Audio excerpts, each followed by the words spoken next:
Good afternoon. I'm Loreto Rojas. And I'm Kel Winslow. Today, Loreto and I finish our series in recognition of Hispanic Heritage Month. And this is the fourth and last program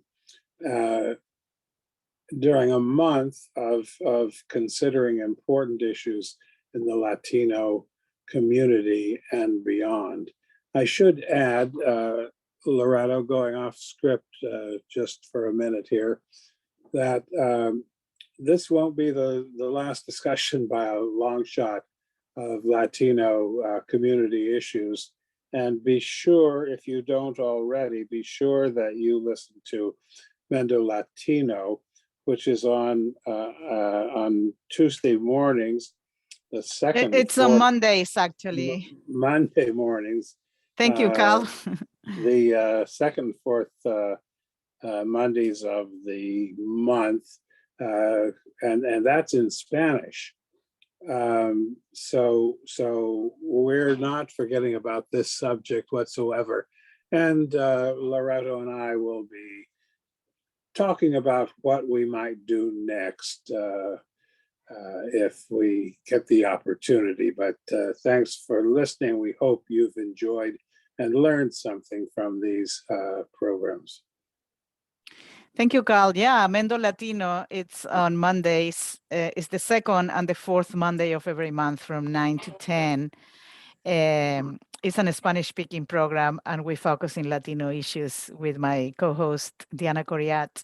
And I also want to take the opportunity today to encourage all of you to support our radio station, KZYX. We are on Pledge Drive, so please call and pledge to the radio that supports local content and gives the opportunity to many individuals to have programs and enrich our community.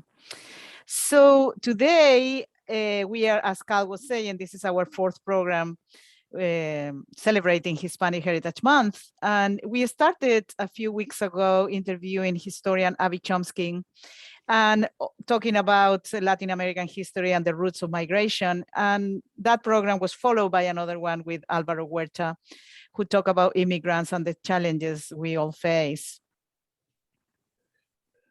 In our last, most recent program, the third program, we talked with three physicians working in Chula Vista, south of San Diego, working on the border, with three young doctors who, in a fascinating way, totally, described themselves as social justice warriors. And to finish our programs, this series, because we will be away for a little while, but to finish the celebration of Hispanic Heritage Month, we have three guests.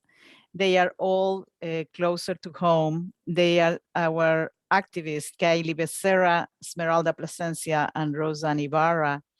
So I'm going to read their biographies so you can learn a little bit about them before we start talking. So Keily Becerra Sanchez is the proud daughter of Mexican immigrants from Jalpa, Zacatecas, in the country of Mexico.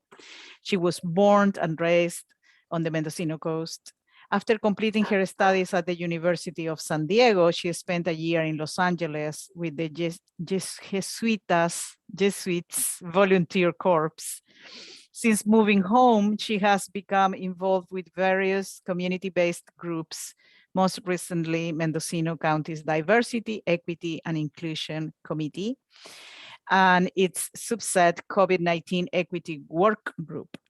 Keily also serves as a commissioner on the Citizens Commission tackling the potential Fort Bragg name change. And she's currently the program manager for the Promotores de Salud de Nuestra Alianza de Willits. Bienvenida, Keily, welcome. Thank you.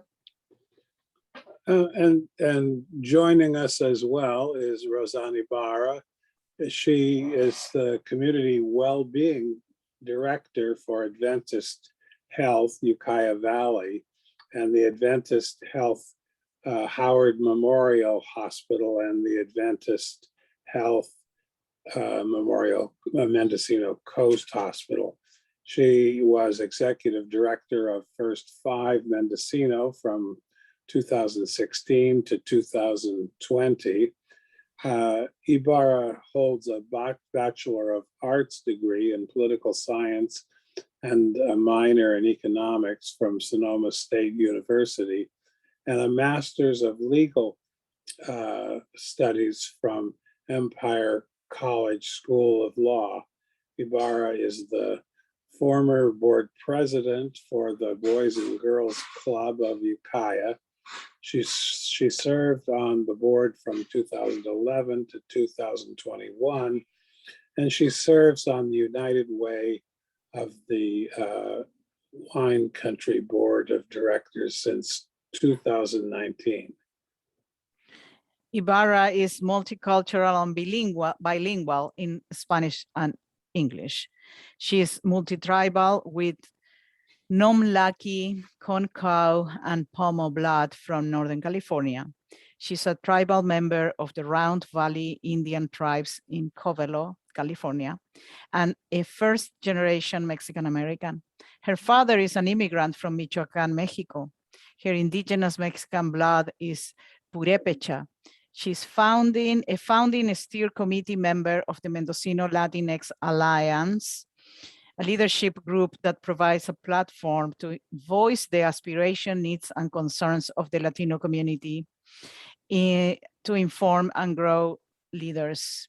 She is also the founding member of the Mendocino Diversity, Equity, and Inclusion Task Force formed in 2020 following community outcry regarding disparities that were magnifying during the pandemic.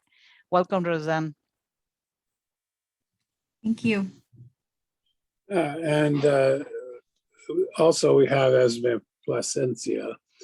She grew up in Fort Bragg, and she has been attracted to the exploration of nature and the outdoors since she can remember. Esme remembers family picnics on the beach, playing in the water and hiking. Now, as a Sacramento State University student, she is working with the Mendocino Land Trust, Mendo Parks, and Mendocino Woodlands Association, finding ways to offer better access to outdoor activities for Latino communities. She founded the Latino Outdoors chapter in Fort Bragg, and a terrific project, I must say. And I hope that Sacramento State gives you full credit for this. Bienvenido, welcome, Esme. So we wanted to begin by asking you a little bit about if you could please tell us about your life here in Mendocino County. So Keily, would you like to start? Yeah, thank you. I'll begin. Growing up here, like I said in my bio, I was born and raised here. I think it was such a privilege, and I think specifically thinking about nature, because we have the ocean, we have the redwoods, and I think I maybe took that for granted until I moved to the city. When I was in LA, thinking, oh, I'm really like 10 miles from the beach, maybe less, but it can take me 2 hours with traffic. So I always felt really, I don't know, I guess I didn't realize the privilege that I have until now, but I definitely realized how lucky I was. It was really nice to just be close, the proximity to the beach, especially we loved going to the beach as kids. But I think it was really nice. I grew up in a close, tight-knit community, and very close to the Latino community here at the church and in school too.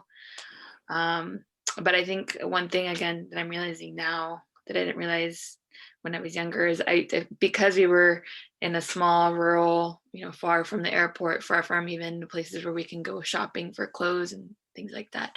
We're very, very sheltered in a way. And when I moved to go to college for the first time in San Diego in 2013, is when I realized it was like a culture shock. I was like, oh my God, I haven't been exposed to this like most of the world. But yeah, so it was beautiful. It was, but also very, I think, sheltered. but I'm happy that, I was able to grow up here and experience all that I did experience while living here and on the Mendocino coast. Terrific. Roseanne, you were born in Ukiah in a Native American Latino family. How was it for you growing up in the Valley?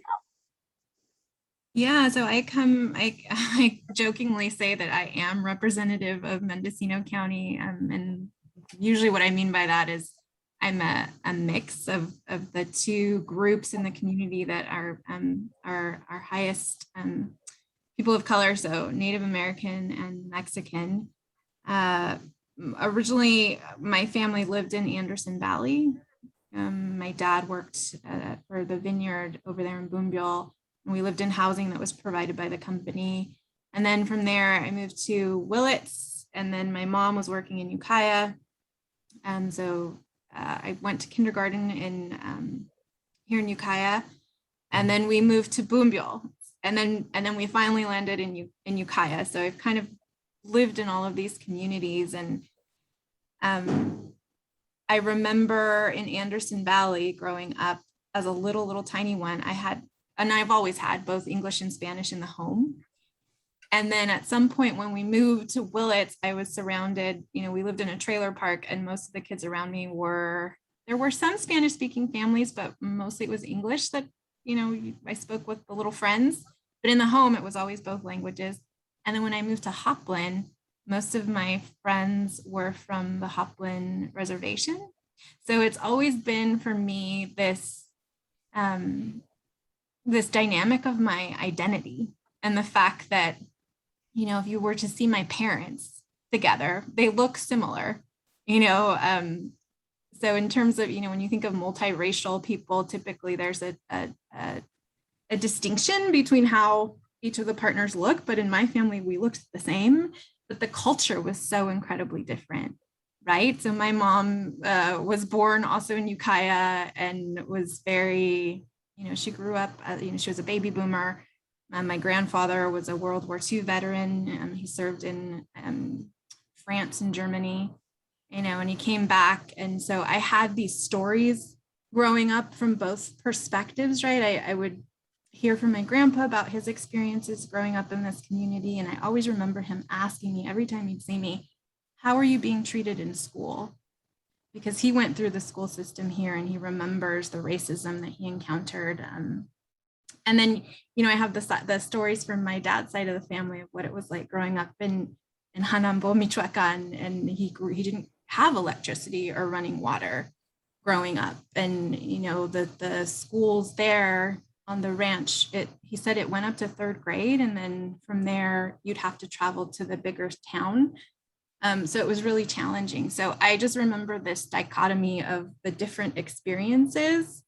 But then I also remember for the longest time, being an adolescent, having this anger that sort of lived inside of me, knowing that, my people were the ones that were seen as the other, whether you're talking about the Native American side or the Mexican side. And then in middle school, even in grammar school, you see how we start to begin to segregate ourselves.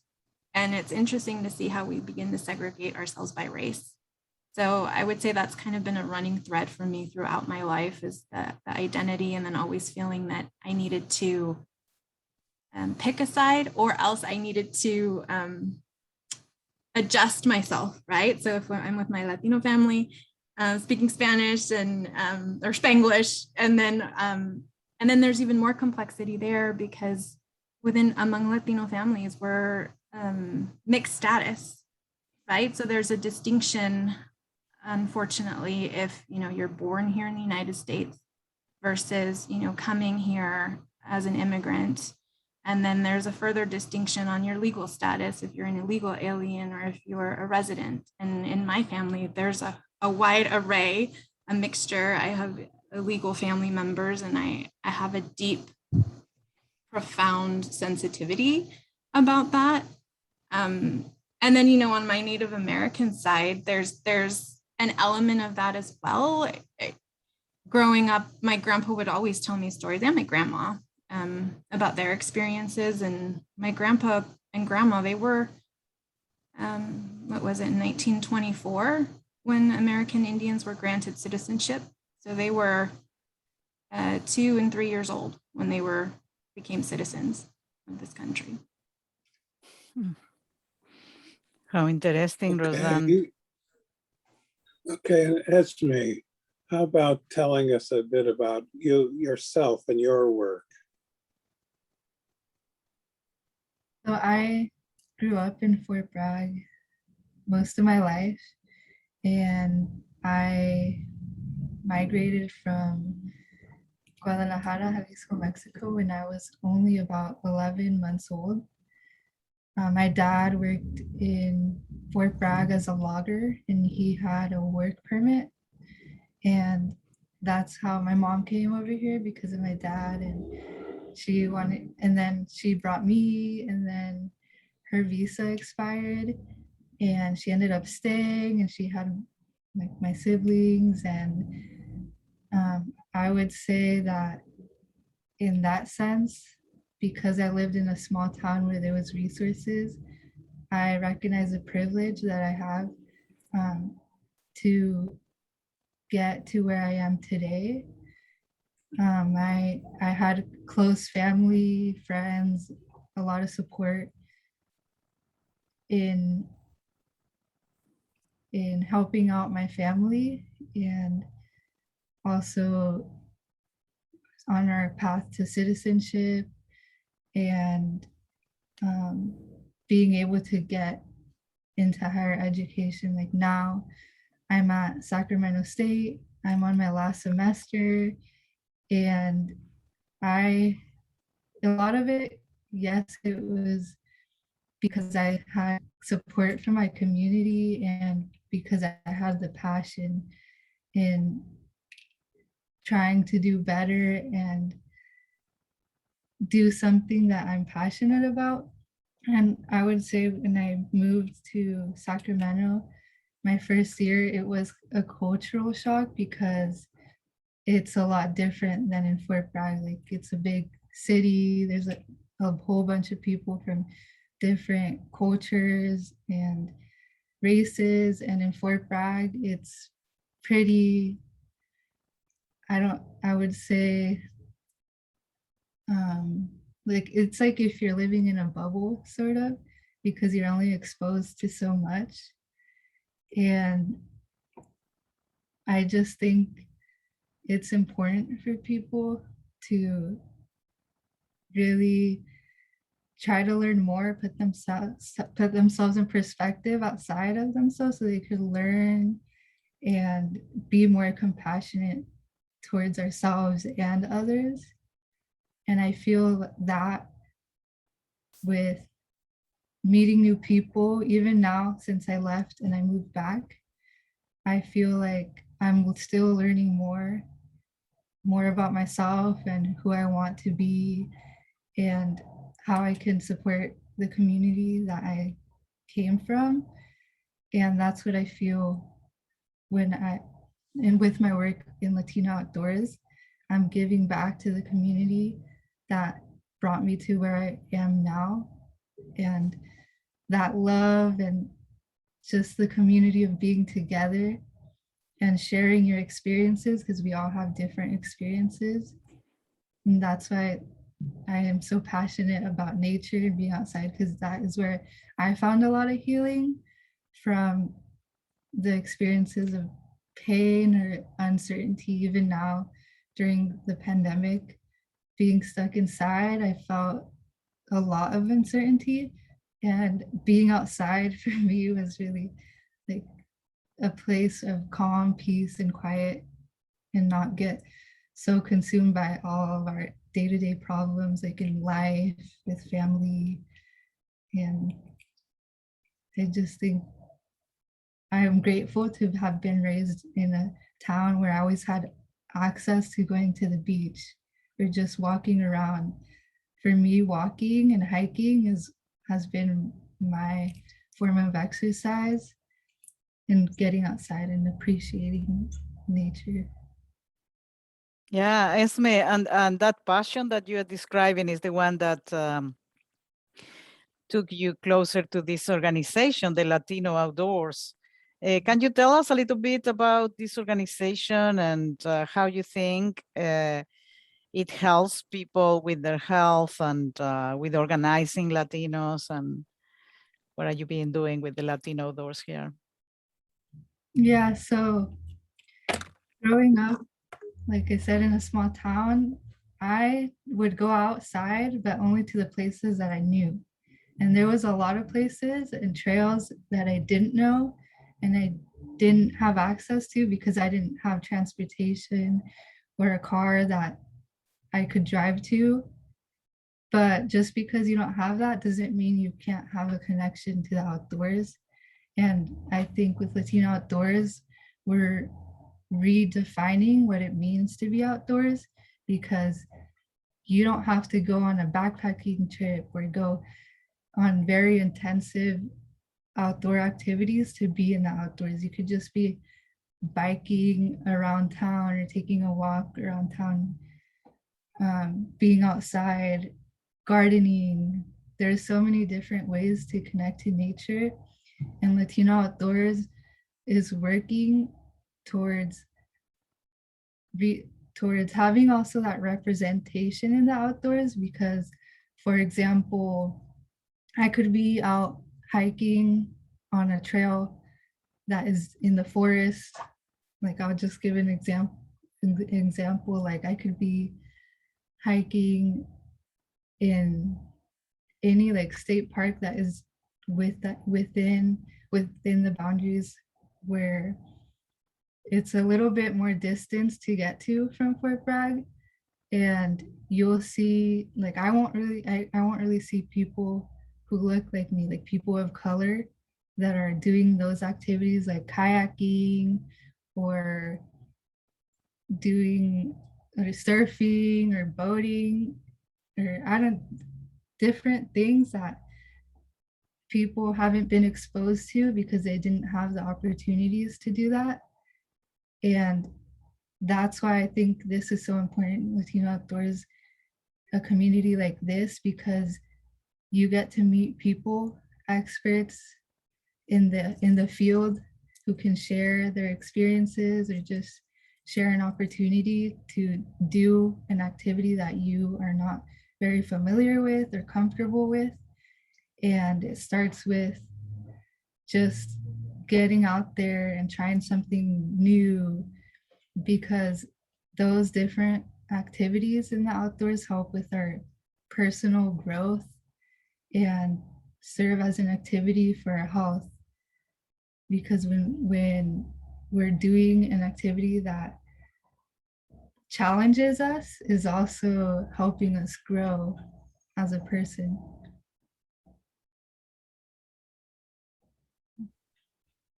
Thank you, Esme, for sharing, and thank you all of you. So I'm going to remind our listeners that you are listening to Talking About California.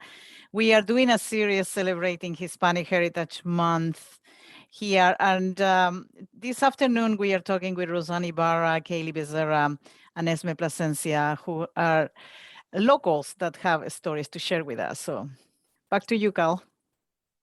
Oh, well, how about Roseanne? You're with the Diversity, Equity, and Inclusion Group. Could you tell us about this group, how it was created, and why and when?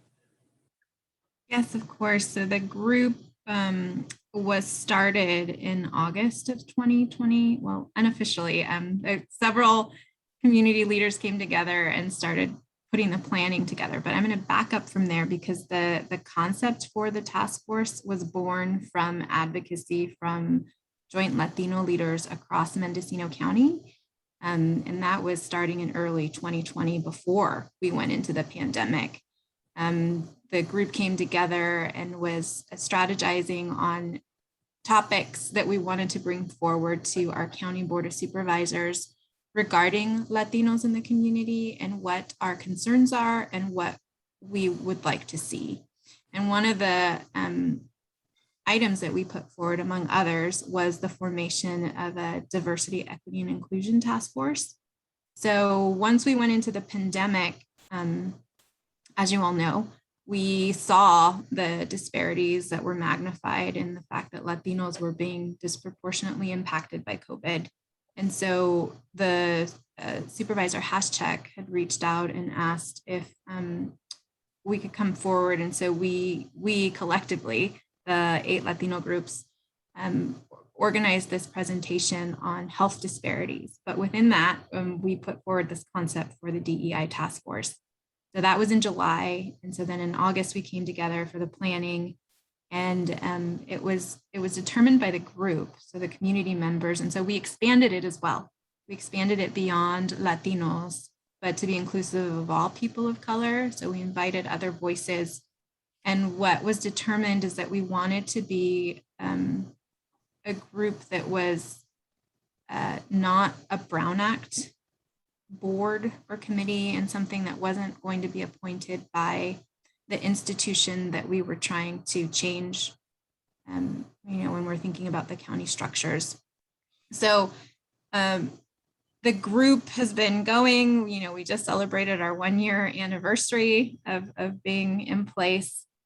And what we've identified is the need for community-wide education and highlighting what equity is and what it looks like when we put it into practice. And so when we're thinking about policies, yes, of course, we want to see more people of color in leadership roles.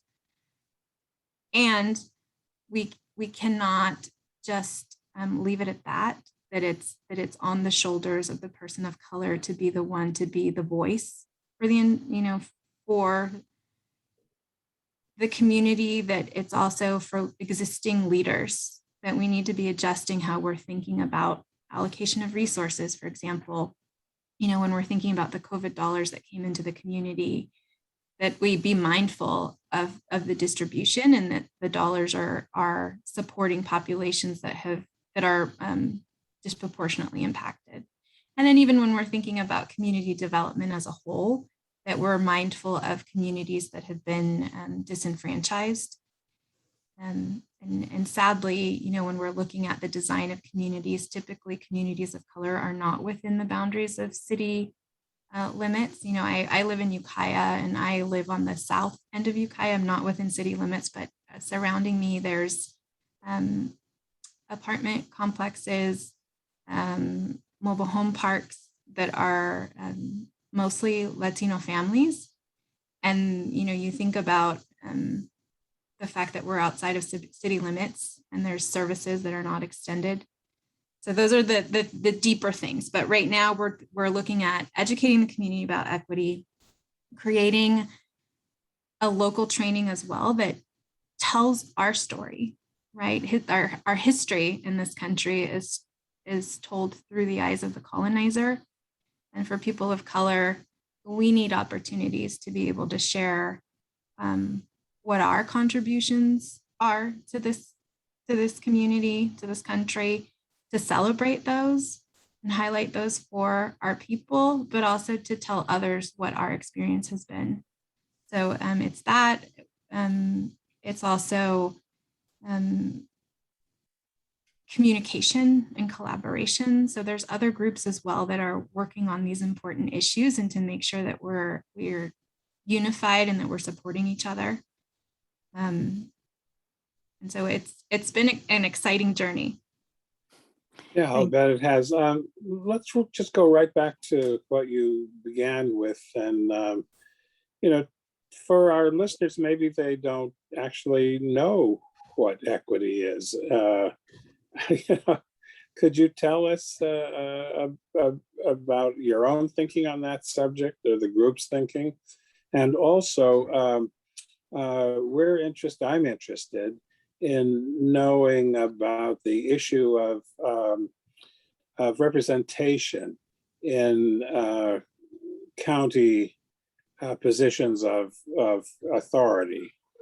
And it's my impression, it may be different over here in Fort Bragg than it is in Ukiah, but it's my impression that Latinos have very little representation here in the Fort Bragg area, top to bottom, from the city council to the school board to the hospital board, and so on. So two questions there, equity and then representation. Of course, equity is something that's been sort of a buzzword, and that's been talked about probably within the last 5 years or so. I would say that it's been more at the forefront. But when we're thinking about a community, a society, and access, we often think of equality, right? That we want everyone to have equal opportunity, which, yes, that's important. But we also have to realize that people are starting at different places. And so with that awareness, that we may need to provide additional supports to individuals so that they can have access. There's this image that's used a lot where there's a baseball game and there's a fence. And then in one of the panels, there's people as they are. So you have an adult, a child, and then a toddler. And so they're standing at this fence. And of course, the adult is their eyes are barely over the fence, so they can see the game and see what's happening. The child, of course, cannot, and the toddler is not even close. So then equality, you give them each a box to stand on. And so they're still at different places. But at this point, the child can see over, but the toddler cannot. And when we're thinking about equity, you give them a different number of boxes so that they're all able to see over the fence. But we can even go further than that. And there's this one image that shows justice, where we remove the fence entirely, right? We take the barrier down entirely so that everyone can see the game. And so that's sort of a visual that is helpful for people to understand the distinctions between those things. And then going to your question about representation. So what's really fantastic in Ukiah, we have 2 Latinos on our Ukiah City Council. So our very first Latino mayor, Mayor Juan Orozco, and then we have Josefina Dueñas, who's one of our city council members. So we're incredibly excited about that. However, when we're looking at our county leadership, we still have work to do there. And then, when you're talking about our school boards, I know we have at our Mendocino College, we have Xochitl Martinez that's on, serves on that board. So we're making progress. And so that's part of the work that Mendocino Latinx Alliance is doing, is to bring forward the issues and inspire interest and inspire Latinos in the community to become activated and become engaged. It's that piece, but the other piece is the boards and these groups also need to recognize there's adjustments that need to be made. If we're inviting new leaders to the table, we also need to be providing support. So there's conversations underway. We have in Mendocino County, we have Leadership Mendocino that I think is really an organization that's poised to be able to support in this way. And there was a meeting this week, in fact, with the Joint Latino leaders, and it's a conversation that we had about, there's a lot of requests now coming forward and interest in diversifying boards and committee, the makeup of committees, and how can we as Latino leaders be the bridge and make those linkages and connections. Yeah, very important to include equity in that equation as well. If the boards are always having meetings during the working hours, it's kind of hard the Latinos are in a position to attend those.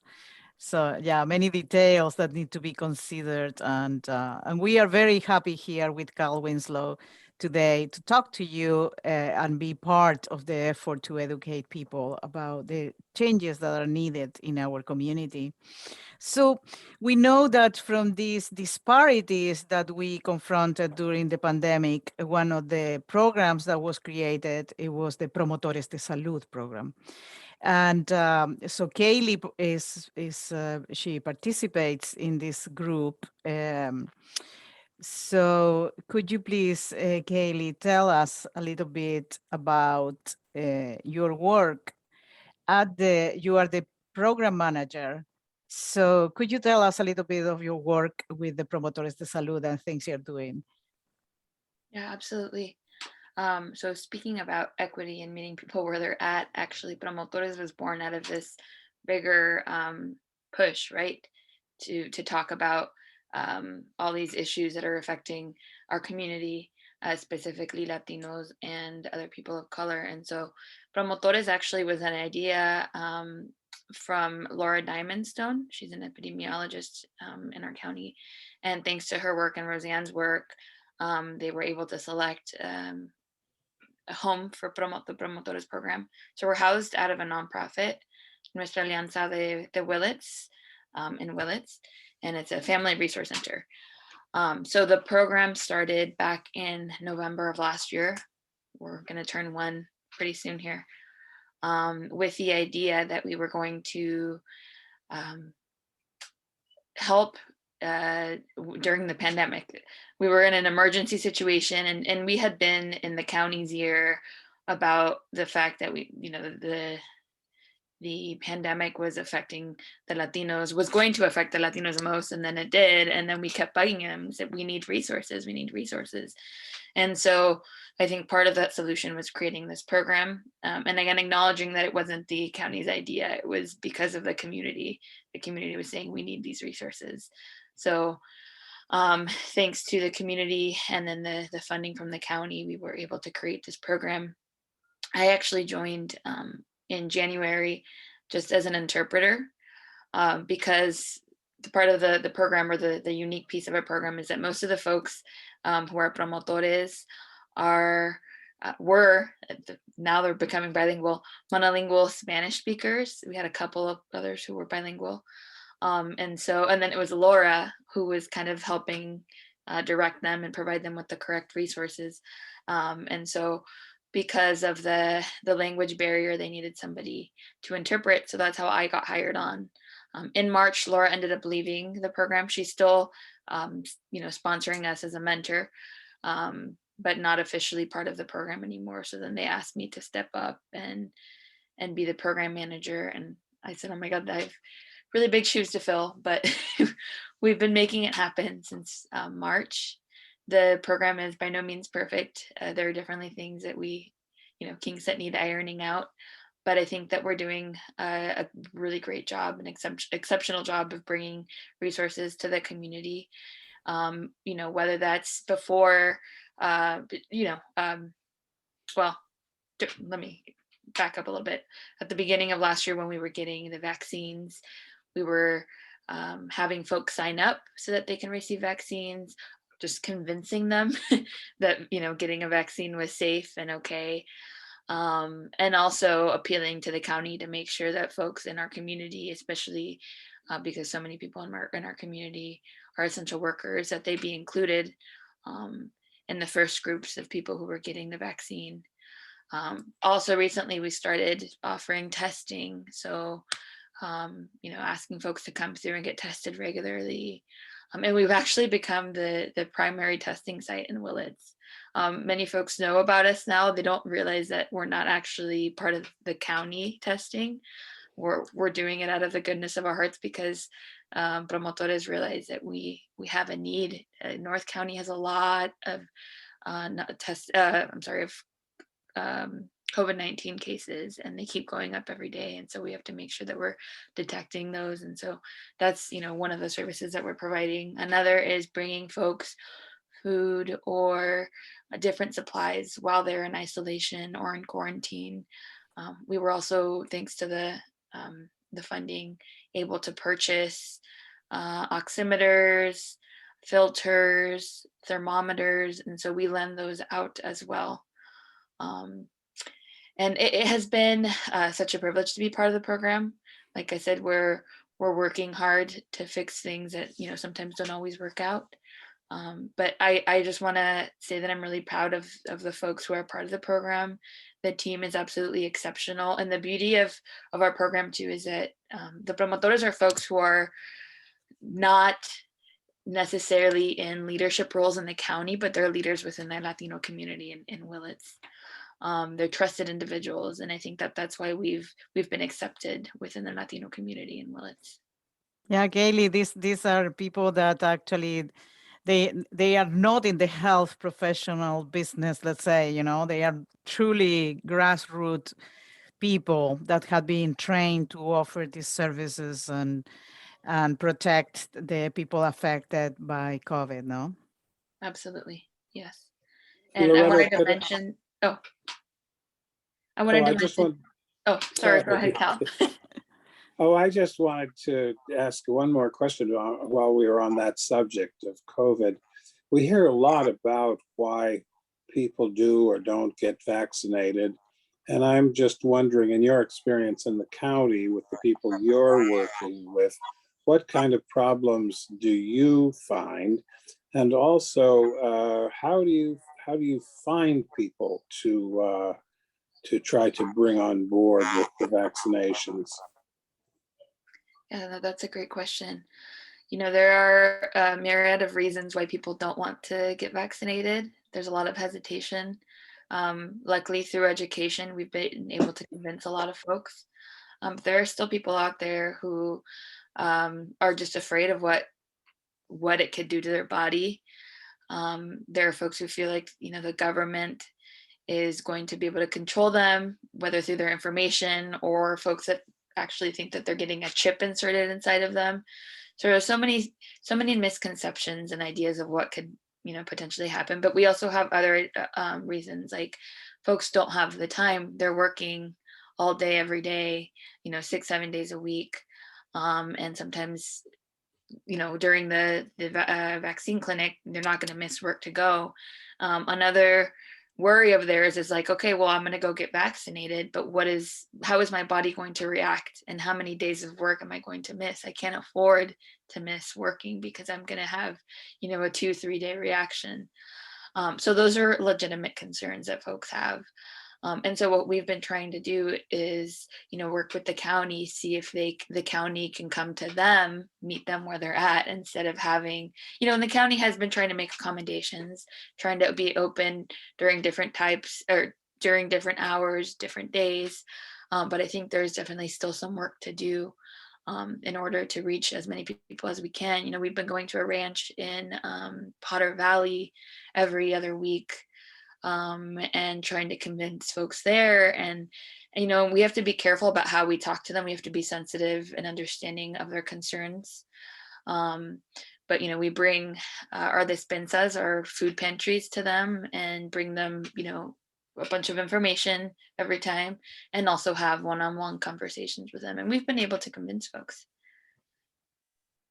Yes, as far as I know, the county also did, the clinics, sorry, in the county did this study with people that were getting the vaccine. And the mainly reason that people decided to get the vaccine that day, and we are talking about for the last month or so, it was essentially because of a relative talked to them into doing it. So if you know people that haven't gotten the vaccine, particularly the Latinos, because we have been highly affected. And unfortunately, people are dying from COVID in the hospitals that are not vaccinated. I mean, a disease that could be preventable.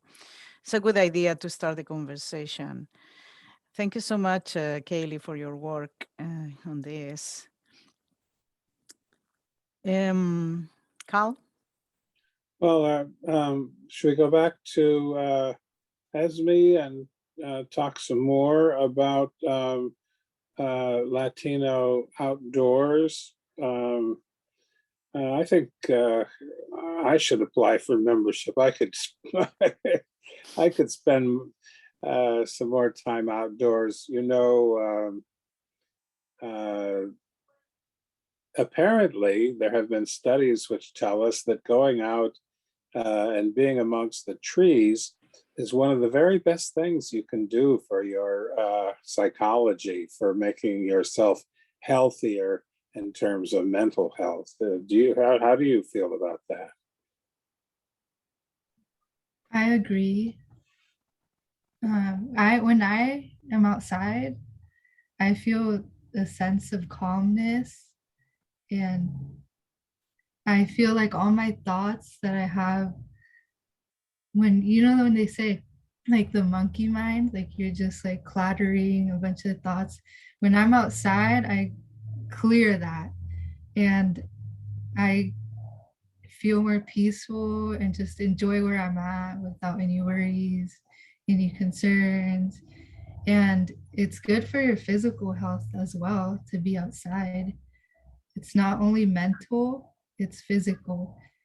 Even just walking outside, or the aspect of socializing outside is so good for your well-being. Even now with the pandemic, how we couldn't really see friends or visit. If you're outside, I would say it's safe in your distance to be outside with friends. Absolutely, and the public health officer will totally agree with you that being outside is safer, Esme. Yeah, so you have led some walks around. What are the plans to bring? I mean, we know there is a benefit, and maybe we, the Latinos, really need to introduce more outdoor time in our lives, even if we are super busy, because the benefits are great, greater than actually than we know or think. Yeah. I was learning about how when, even if you just spend half an hour outside or 20 or 15 minutes walking, that is exercise. And it can be hard sometimes to make ourselves get outside. Like, it sounds really nice to just lay here on my couch or my bed and just watch this show or read, or but if we just make ourselves spend 15 minutes or 20 outside just walking, you're going to feel more energized and calm because you're moving your body. Movement is so important to do every day, even if it's just 20 minutes or 30 minutes. Like, find some time to just set that time to walk, or if you like running or biking, any form of exercise that makes you feel good is good to do for your body. Like some activities that I like to do in Fort Bragg was walking, biking, hiking, because there's a bunch of close trails to downtown where you could do that. And if more people are start to recognize the different places, like even just the park, if you want to just take a walk to the park or have a goal of somewhere near you, that counts as being outside. Like if you just want to go outside and take an urban walk, that's what they call it, you can do that for 20 minutes, half an hour. Make it a routine in the morning before you start your day. Even it's a simple activity to get outside. And I've been leading walks out at the Noyo Headlands Trail and some that are a little bit far away. But there's trails where you can just find an activity like journaling outside in nature, or if you want to read a book outside, that is good. Instead of staying inside, you go outside to read a book or have a picnic, or something that I want to lead. I haven't been able to, just because now I'm going to be going back and forth between Sacramento and Fort Bragg because I have to finish my last semester. But some activities that I've been wanting to lead with Latino Outdoors is painting outside and going on a kayak, or also doing nature journaling, because it's a simple activity that is grounding because you're observing everything around you, like the plants, the animals, the landscape, and you start to notice more details like the weather, if how you feel outside, like the temperature. All your senses become more heightened, more, what's the word, like they Yeah, become more Stimulated, maybe? stimulated. Yes, all your senses become more stimulating because there's a lot of smells, there's a lot of things you could touch, um, a lot of like feelings or even taste. If you're outside, you could taste certain plants if you are aware and have that knowledge of what plants you can or cannot eat. You can go outside and try new like try new things and like yeah, Esme, and senses. we are so highly lucky. I mean, I live on the coast too, and I know we are so lucky to have, like in Fort Bragg, we have Otis Johnson Park right there. It's right next to us. It's so easy to access to it. Not to mention all the gems on the coast with the McCarricker Park and that lake over there, the Cleon Lake, and so many other places. So thank you so much for encouraging people to get out and appreciating more nature, because we are also in this moment fighting to protect our environment from destruction with all the logging that is happening so close to our homes, destroying the forest that you saw. Um, what's the word? I'm running out of words. That you so well described as a place of healing and finding, grounding oneself and finding better in ourselves, our health. No, yeah, Eloquent, that's the word. Eloquent. eloquent, and we certainly have been lucky on all of our programs to find so many eloquent people speaking up these days. I think we're probably getting close to our time limit. Is that right? I think.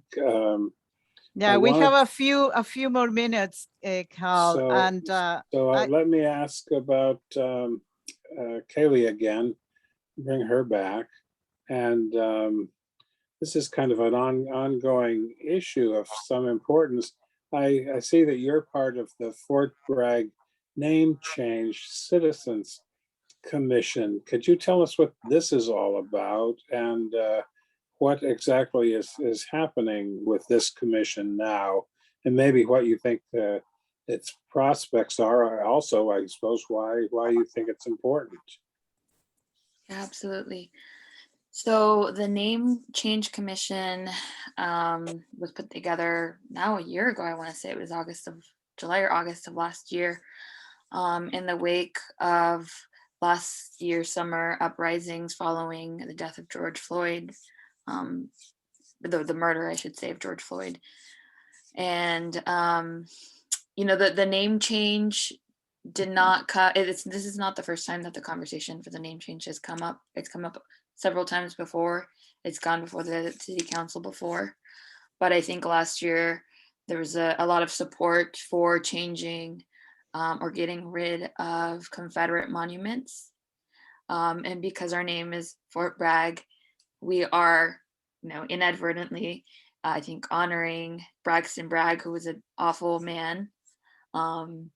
So that's kind of where this conversation and this group formed. We had people in town, but also pressure from out of town, including people in Congress who were saying, hey, let's have this conversation. Let's put it on the table. The city council decided not to vote on it themselves. They decided to create a commission, and the commission would come up with recommendations for how to proceed.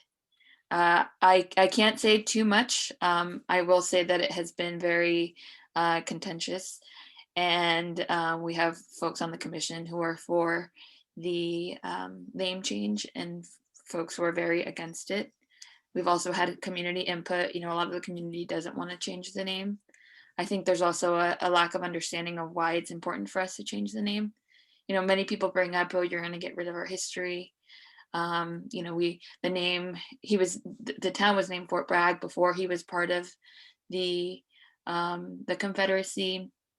I don't think those are good enough reasons. Number one, I don't think that we're changing anyone's history. I always give the example of, well, okay, you know, maybe one day I'll get married and maybe I'll change my last name. I'm still going to be the same person.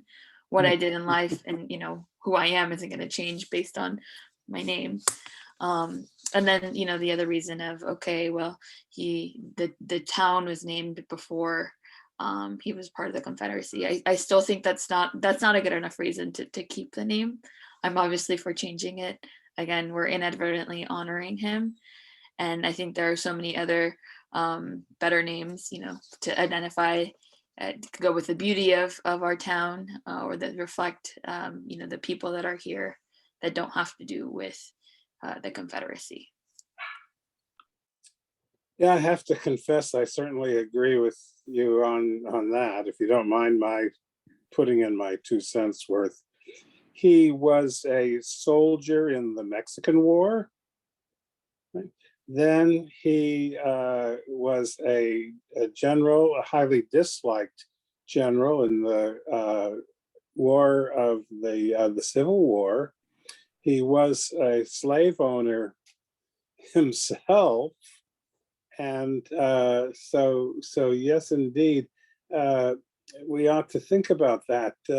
There's so much talk about patriotism these days, and especially connected to immigrants and the kind of other subjects that we've been talking about. Well, old Braxton, he was a traitor, wasn't he?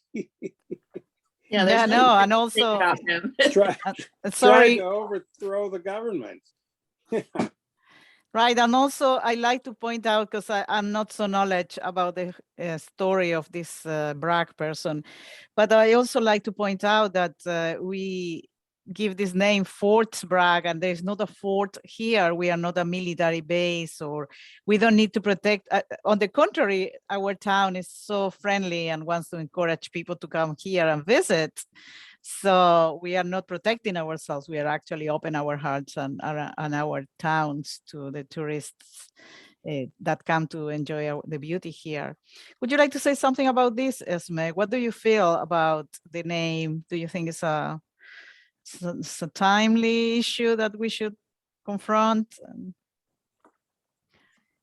If I'm gonna put in my 2 cents, Please do. I'm gonna say that I don't like it at all, because the indigenous people that live there were displaced, and the fort, it wasn't a fort, but they were put in a reservation, even just in Fort Bragg. And that kind of makes me think, yeah, there was a fort to get rid of the Native Americans there. And that, I just don't like that. When I remember about the history of indigenous people, that name is not honoring them, and that doesn't sit right with me. Yeah, Thank you. absolutely. And I think that that's brought up, you know, another piece into the conversation. You know, we're talking about renaming, but what are we doing about the space in question, and how are we honoring the folks who are still here, right? So many of, like you said, so many of their relatives were displaced, were part of the genocide that was committed here. And how are we repaying them? How are we honoring them correctly? Well, thank you so much for coming today. We have 3 fabulous guests, local women, Esme Placencia, Keily Becerra, and Roseanne Ibarra were talking with us today. And I'm afraid we are running out of time. So thank you so much for being our guests and talking with us about your important work in our community here in Mendocino Coast. Thank you so much for having us. Thank you. My thanks as well, and for all of you, I'm sure that they're right through the county. People are thankful and hopeful when they find about people like yourselves and the work that you're doing, and it's important, and it takes brave people to do it. We haven't really said that, and you're all too modest to say anything yourself, but it takes brave people to stand up. So once again, this has been talking about California celebrating Hispanic Heritage Month. Loreto Rojas and myself, Cal Winslow, have been hosting this series. We certainly hope you'll watch for any series that come up in the future.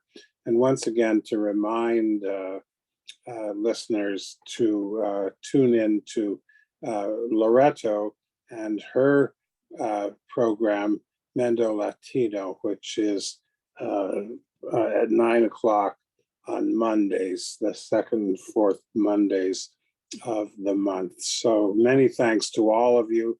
Many thanks to the programmers at KZYX, and let's all just keep up the fight. Yes, and until next time, thank you for tuning in today.